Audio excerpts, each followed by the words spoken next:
The morning sun rises over a quiet Kentucky suburb, painting the grass gold, but something's wrong. The air feels hollow, like a melody stripped of its notes. No birds sing. No wings flutter.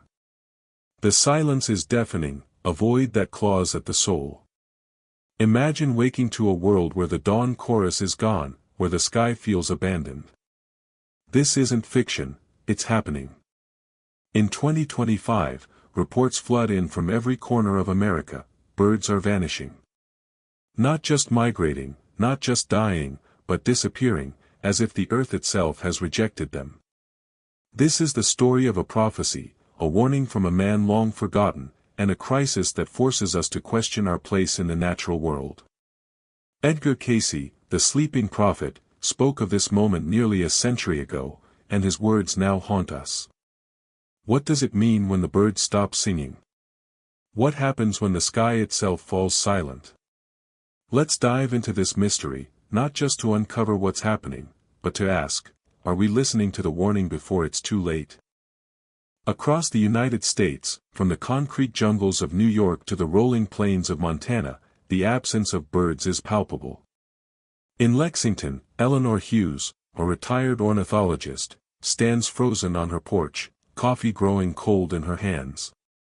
Her garden, once a symphony of chirps and wing beats, is now a graveyard of untouched feeders.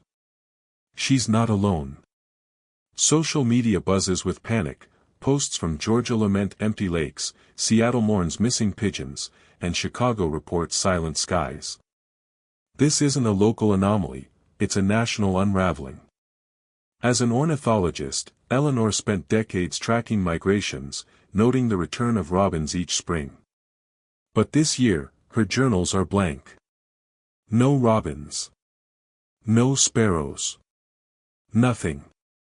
The internet amplifies the dread, with forums exploding, where are the birds?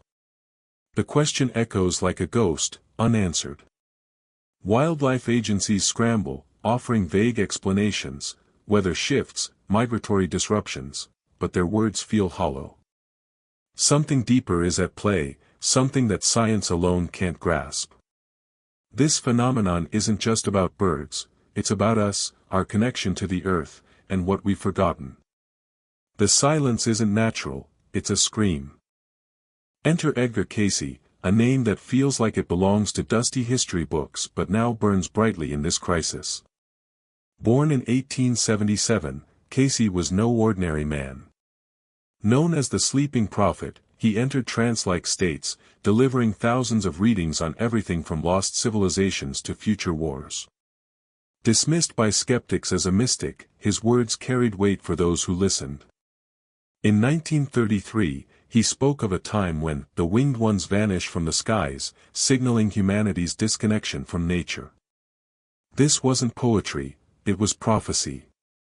His words, buried in archives, resurface now as the world grapples with empty skies. I've always been skeptical of prophets, but Cayce's precision chills me. He didn't predict vague calamities, he pointed to birds, to silence, to a specific unraveling we're living through.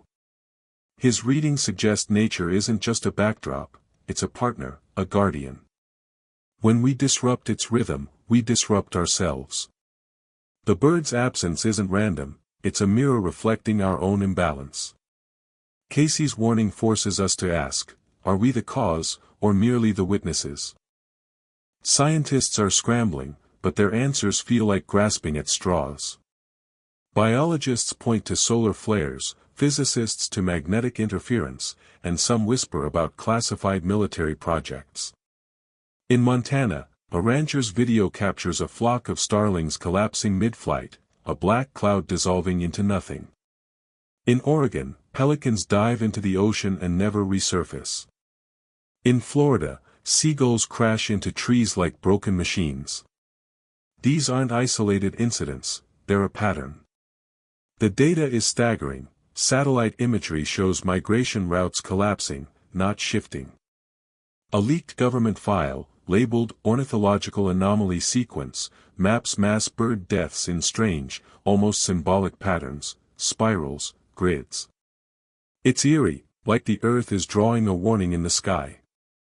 My take. Science is vital, but it's blind to meaning. These events feel less like accidents and more like signals. The birds aren't just dying, they're retreating, as if refusing to participate in a world we've broken. Theories online range from electromagnetic pollution to spiritual awakenings, but one thing's clear: we've altered the Earth's pulse, and the birds are the first to feel it. The absence of birds isn't just ecological, it's cultural, spiritual. In Iowa, fields once alive with blackbirds are now silent, crops untouched by pollinators. In California, orchards wither as insect populations explode without their winged predators. Nature's balance is collapsing, and we're feeling it in our bones.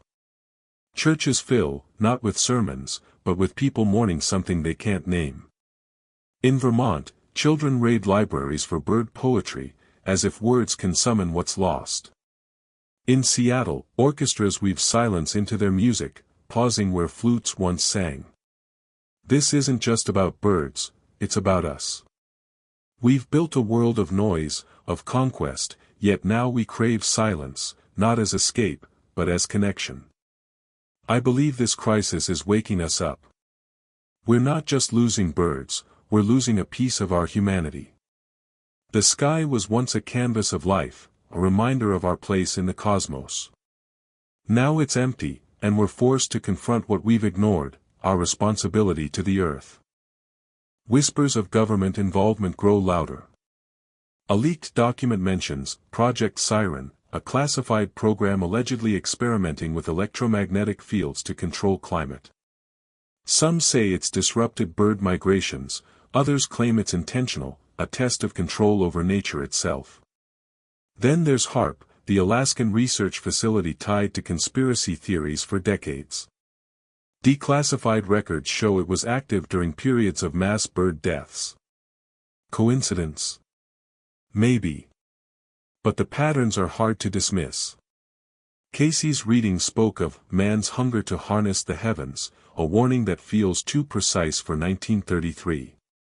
My perspective: governments have always pushed boundaries, often at nature's expense.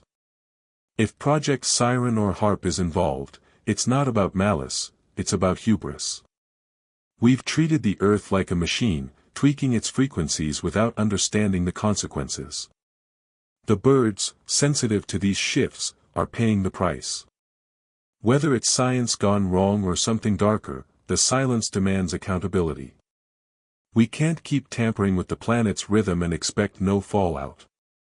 People are fighting back, not with weapons, but with hope. In Boulder, a commune streams bird-like soundscapes into forests, hoping to call the winged ones home. In Chicago, children release biodegradable kites shaped like swallows, a symbol of return.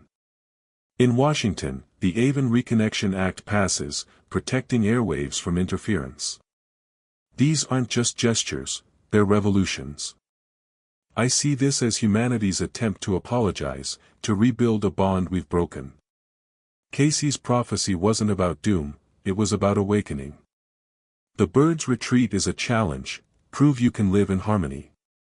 Schools now teach sound ecology, towns hold listening nights, and birdwatching becomes a spiritual act. This movement isn't about nostalgia, it's about survival. If we lose the birds, we lose a piece of the earth's soul, and ours with it. The sky is listening, and so must we. These small acts of reconnection are proof we're capable of change, but time is running out. In late spring, a single trill breaks the silence in Lexington. Eleanor's recorder captures it, a fleeting note, then nothing. Across the country, similar reports trickle in: a hawk in Tennessee, a sparrow in Oregon. It's not a flood, but a thread. The birds are testing us, watching. In Chicago, kites soar. In Oregon, a man builds giant harps tuned to natural frequencies. These efforts, small but deliberate, feel like offerings. My take: the birds haven't abandoned us, they're waiting. Cayce called them guardians of the air, not just animals but sentinels of balance. Their return, however sparse, is a chance to prove we've learned. We've spent centuries dominating nature, now we must learn to listen. The sky isn't just a backdrop, it's a partner. Every note we hear now is a gift, a reminder that redemption is possible, but only if we act. The birds are back, but they're not singing for us, they're singing for the earth. This crisis isn't over, but it's changed us. People now look up, not at screens, but at the sky, searching for proof of forgiveness.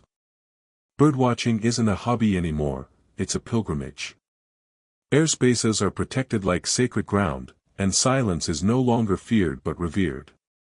Cayce's words, once dismissed, now feel like a blueprint for survival. When man forgets the birds, he forgets the sky. And when he forgets the sky, he forgets to dream. I believe this silence was a wake-up call, a chance to remember what it means to live in rhythm with the earth. The bird's retreat wasn't punishment, it was a mirror, showing us the void we've created. But the story isn't over. Wing by wing, note by note, the sky is stirring. It's listening, waiting for us to prove we can dream again. Let's not let it down.